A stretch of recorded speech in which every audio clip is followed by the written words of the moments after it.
Bismillahirrahmanirrahim. Assalamualaikum warahmatullahi wabarakatuh.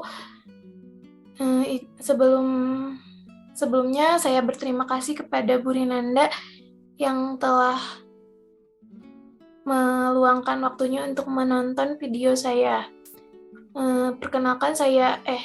Izinkan saya memperkenalkan sebuah judul, yaitu probabilitas dalam Finite State Machine untuk game edukasi Let's Kids.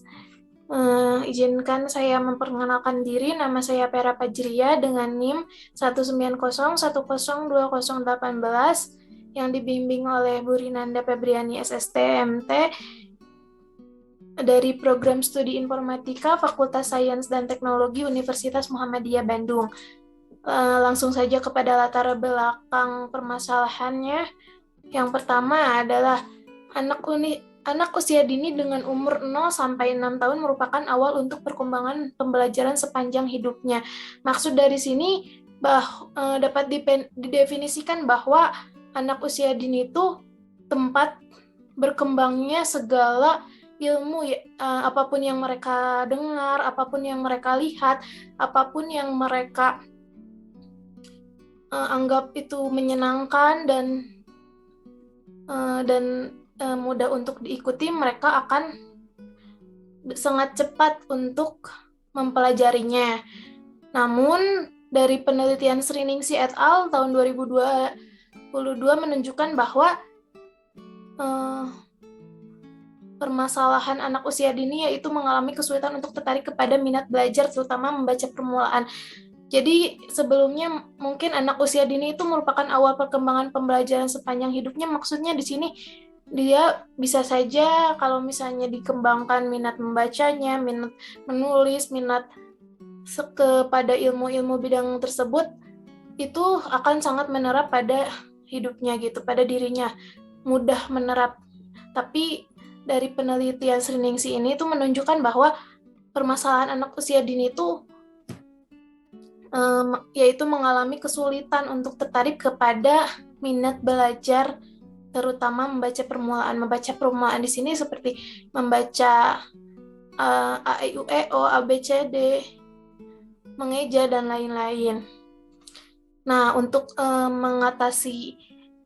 mengatasi permasalahan ini tuh dibutuhkan hal yang menarik minat si anak untuk terus belajar, atau untuk menarik minat mereka tuh selain hanya bermain, mereka juga bisa membaca. Nah, untuk menarik minat ini tuh salah satunya khususnya untuk anak zaman sekarang, game adalah solusi tepat untuk permasalahan anak tersebut. Namun dikarenakan banyak kalau misalnya orang tua mendengarkan kata game, pasti yang mereka ingat hanyalah hal negatif. Nah, untuk mengurangi hal negatif, pikiran negatif tersebut, game ini diberikan genre dengan game edukasi. Selain bermain, mereka juga diberikan tahap pembelajaran di dalam game itu. Untuk membuat game, ada metode yang digunakan. Yang pertama ada metode pembuatan game seperti pathfinding, fuzzy logic, dan finite state machine. Nah, ketiga metode ini tuh merupakan metode yang umum digunakan dalam perancangan game menggunakan artificial intelligence, atau kalau misalnya sering dilihat yang selalu menemani atau di game yang kayak karakter, kalau nggak karakter FPS, first person shooter, dan lain-lain. Nah, itu akan dijelaskan lebih lanjut. Nah, untuk kekurangan dari metode PSM sendiri, yaitu PSM ini tuh membuat pola berpikir dari AI seperti PFS dan lain-lain itu mudah ditebak bagi pengguna yang telah bermain secara terus-menerus. Maka dari itu probabilitas dalam finite state machine ini tuh cocok untuk mengurangi kebosanan, karena di dalam pas dimasukkan ke dalam metode PSM, probabilitas itu akan memberikan peluang acak.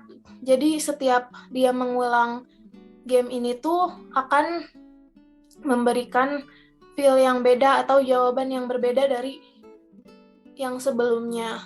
Selain jawaban, mungkin pilihan yang berbeda dari yang sebelumnya. Yang selanjutnya adalah tujuan penelitian.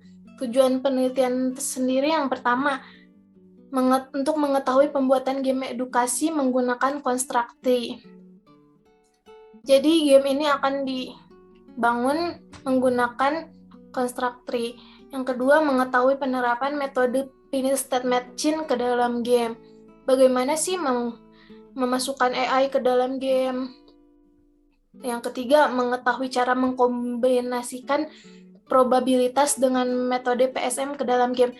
Gimana sih si probabilitas ini kok bisa? Kan dia matematika. Gimana caranya dimasukin ke metode PSM itu sendiri? Apalagi dimasukkannya diterapkan kepada game gitu. Yang keempat, mengetahui fungsi dari probabilitas dalam PSM. Nah, fungsi probabilitas ini tuh apa sih? Kenapa dia diam atau dia cuman nitip nama doang atau gimana? Nah, tujuan penelitian itu ada di sini. Yang selanjutnya, konsep-konsep utama dalam penelitian saya yaitu untuk definisi finish state matching karena asing dan jarang didengar ya kalau misalnya untuk khayal umum. Nah, di sini saya definisikan bahwa finish state matching merupakan sebuah metodologi perancangan sistem kontrol yang menggambarkan tingkah laku atau prinsip kerja sistem dengan menggunakan 3 hal berikut. Yang pertama ada state atau kejadian, yang kedua ada event, dan yang ketiga adalah ada action. Maaf, sepertinya state itu jalannya ya. Nah, finish state matching itu menggabungkan ketiga ini. Jadi kalau misalnya bisa diterapkan itu, kalau misalnya AI dia mengeluarkan emosi bagaimana jika salah, bagaimana jika benar. Emosinya misalnya kalau misalnya benar, dia akan tertawa. Kalau misalnya salah, dia akan sedih gitu. Yang kedua, definisi finish state matching itu merupakan salah satu metode AI atau artificial intelligence yang sering digunakan dalam game. Namun tidak umum bagi ya gitu. Yang selanjutnya ada definisi probabilitas. Mungkin sudah sering didengar dan terdengar kalau misalnya kita masuk ke ranah statistika. Probabilitas merupakan cabang ilmu matematika yaitu statistika yang sering disebut dengan peluang itu loh. Probabilitas merupakan kemungkinan suatu kondisi jika dipilih secara acak. Nah, bagaimana sih probabilitas itu seperti peluang kejadian pengacakan suatu sampel. Nah, itu konsep utamanya. Penelitian ini tuh didasari oleh 3 penelitian terdahulu. Yang pertama dari jurnal Rancang Bangun Game 2D Vending Tajwid dengan metode finish state matching menggunakan software Unity Hub. Nah, metode PSM ini memang mudah digunakan karena mudah diterapkan pada game-game yang jadi mudah dibentuk, mudah dibuat. Namun terbukti membosankan karena mudah ditebak. Karena jalur metode PSM ini tuh jalurnya dari pertama sampai akhir tuh jalurnya akan terus seperti itu. Jika A maka B, jika C maka D gitu. Jadi mudah ditebak jika pemainnya terus-menerus bermain dan akan menimbulkan kebosanan. Nah, yang kedua ada implementasi multi-agent pathfinding menggunakan algoritma config-based search pada game bergenre adventure puzzle. Nah, multi-agent pathfinding ini tuh memang menyelesaikan masalah config-based search, namun tidak menyelesaikan sisi low-level searching. Peneliti menyebutkan bahwa pada multi-agent ini tuh dia emang menyelesaikan pada level yang konflik based atau level tertinggi, namun pada level low level itu atau level terendah itu si penelitiannya tuh sekuensial atau sangat berurutan, jadi perlu diteliti lagi. Yang ketiga, ada probabilitas dalam pinning state machine, agen cerdas edu game, ajut-ajut kids. Nah, probabilitas dalam PSM ini mengurangi tingkat kebosanan dari metode yang pertama tadi, metode PSM yang mudah ditebak ini. Nah, saya mengambil judul probabilitas dalam PSM untuk game edukasi Let's Kid ini mengambil dari jurnal ketiga ini, namun dengan objek yang berbeda dan game yang berbeda pula. Untuk yang game overview sendiri ada di sini judul gamenya Let's Read Kids. Pemain gamenya single player. Single player di sini maksudnya hanya bisa dimainkan oleh seorang, tidak bisa mabar dan hanya bisa single player. Yang ketiga, genrenya sudah jelas game edukasi. Yang selanjutnya platformnya desktop karena dibuat dari desktop, yaitu Web Constructory. Software yang digunakan adalah Constructory dan Figma. Figma untuk merancang desainnya. Target gamenya adalah anak usia dini dengan usia 0 sampai 6 tahun. Tapi tidak menutup kemungkinan game dewasa juga kalau misalnya bosan bisa dimainkan juga, atau bisa dipakai oleh guru dan orang tua yang bisa untuk mengajarkan kepada anaknya bagaimana cara membaca. Yang selanjutnya ada core loop dari game ini tuh. Core loop-nya Let's Read Kids itu diambil dari 3 kata. Yang pertama let's yang artinya mengajak, read yang artinya membaca, dan kids yang artinya anak-anak. Jika digabungkan, game ini tuh mengajak anak-anak untuk terus membaca, apalagi sejak dini. Nah, core loop di sini tuh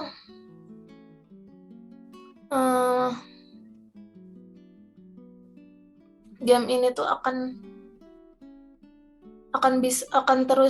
terusan dipakai untuk jika diterapkan pada sebuah TK atau PAUD gitu. Kalau misalnya si anak sudah bisa membaca nih, bagaimana game ini akan tetap akan ditinggalkan atau bagaimana? Nah, jawabannya untuk di sini, game ini tuh lebih cocok untuk diterapkan pada sekolah pendidikan yang masih kayak TK, PAUD, dan yang menerima anak-anak yang dengan usia 0 sampai 6 yang belum bisa membaca.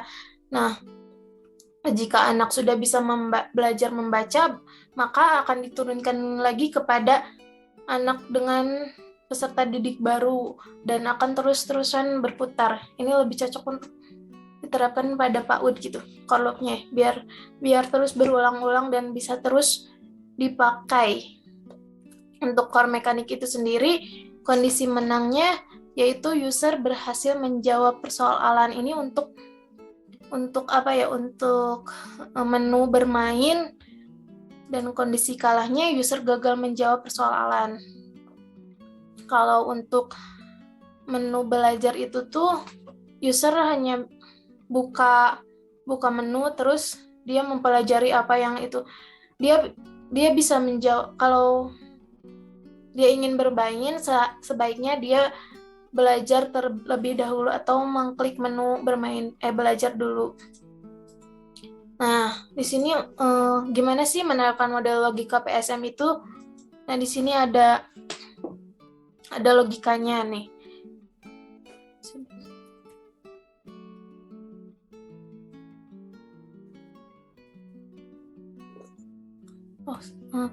Di sini ada misalnya ada state 01 cek presidium, state 1 cek waktu, step 2 cek jawaban, Step 3, ekspresi benar, ekspresi senang 1, ekspresi senang 2, ekspresi salah 1, ekspresi salah, ekspresi sedih 1, ekspresi 2. Maksudnya di sini tuh step-nya tuh jalannya step dan event-nya tuh gimana sih kalau metode PSM ini tuh. Nah, misalnya tuh jika